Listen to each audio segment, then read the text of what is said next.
I don't see gender, I just see people. Just switch on. Switch on. But he doesn't see gender, he just sees people, so maybe I should just leave it as is. I was going to read, that's what he just said. I was going to read to you two poems that will be in my upcoming book. First one, and I'm just going to show this little image, it's really, really dark. It's an Instagram image of the poem that I'm about to read called We Do What We're Told. There's just a very, very dark person in there, so that's all that's about. So, but that's done. But that's going to be in the, I was just like, I'm just going to put it there. But it's going to be one of the pieces that is in this book. And those Instagram images will be inside with it. And the one thing that's different about this book than other ones, usually things are in like 12-point typeface. Everything in this book is in 14-point, because a lot of things are shorter, so it'll be a bit bigger. So there'll be a short poem, and then there'll be a big picture underneath it for a single poem on a page kind of thing. So that's why, just telling you little details, and my first grade school page. I don't seem to fit, I don't know. So this one is called You Do What You're Told.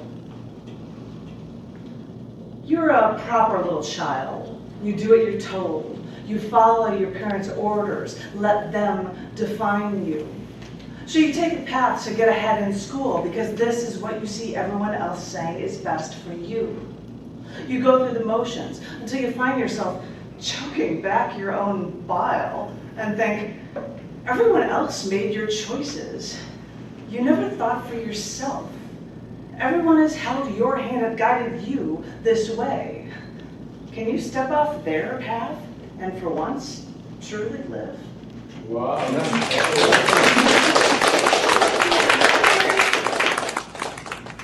This one doesn't have a photo of it, so I'm going to close it up. Might as well. And there's another one that's in this book, Pharaoh Memes, in the Pharaoh Memes series. Dun, dun, dun. Why am I showing up my book cover? It'll be out at the beginning of April and at the beginning of August. I'm correcting myself, August. And I'm hoping that I'll be able to feature readings from it at Half Price Books. Of course you And so that is what I shall do. Yay. Anywho. Oh, Half Price is next Wednesday too. Yes, and I will be reading new collection books from Scars Publications there. 4th of July. And, well, I'm afraid I'm going to be reading things from the books. And I don't know how many 4th of July's. Right. Somebody actually just right, because I put a thing on the page that said we've been doing books since 2014 through Amazon.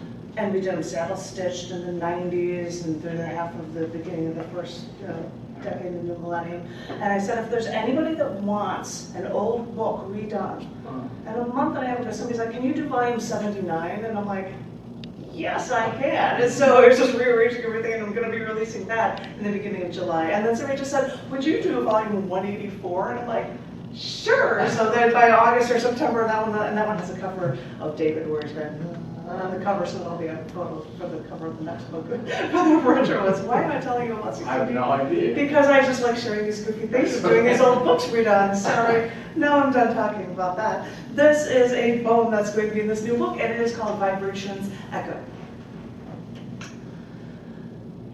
You didn't think you could be ready for this.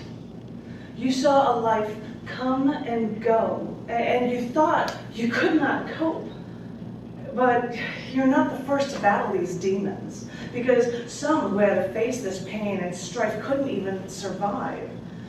We all know this feeling. We all know what it's like. You know that tension knot when it feels like everything is ripping you apart and the force is pushing you against that wall. And it's so hard for you to breathe, and it's so hard that your breath escapes and you can't even get it back.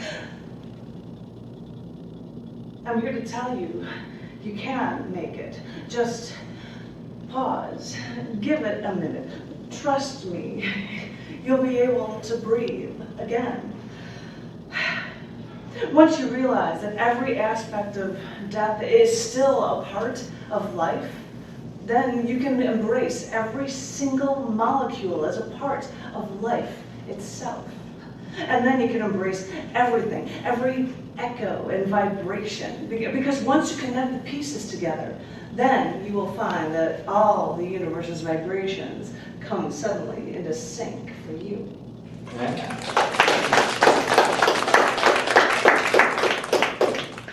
He said he wrote a poem poem on Flag Day, it also happened to be Tom's birthday. And I'm not going to read the poem that I wrote on Tom's birthday because I say so, because I don't have it, I wasn't going to read it. But I was going to read something that I wrote on my birthday, and I didn't have it. That was a long walk, Richard.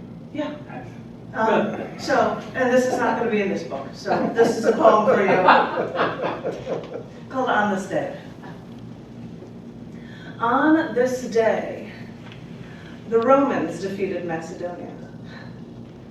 On this day, the Catholic Church forced Galileo to denounce his heliocentric worldview. On this day, Adolf Hitler made the fatal mistake of attacking his ally, a sleeping giant. On this day, the Bionic Woman was born. On this day, toxic fog from an Icelandic volcano spread past France, leading to their revolution and killing tens of thousands in every European country. On this day, a girl who was so unusual was born, and she just wanted to have fun. On this day, Checkpoint Charlie, the crossing point between East and West Berlin, was dismantled. On this day, one spirit came into existence who would shatter people's minds when it came to deadly illness or racism or sexism. But I still contend that it's just a date. Who cares about the day that people are born? As far as I know, people don't congregate at a hospital with streamers and champagne to celebrate the arrival of someone who has yet to live. So, as I said, why celebrate these occasions? Because it's just a date.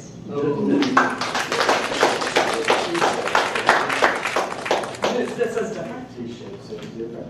Oh, well, they're still playing after 15 years, which blows my mind, these two.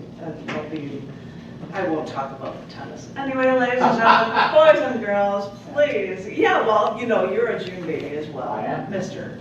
So am I. Mr. Gemini. Please, everybody give it up for Tom. Oh, and I should have a piece of chocolate for you, Tom. Thank you, John.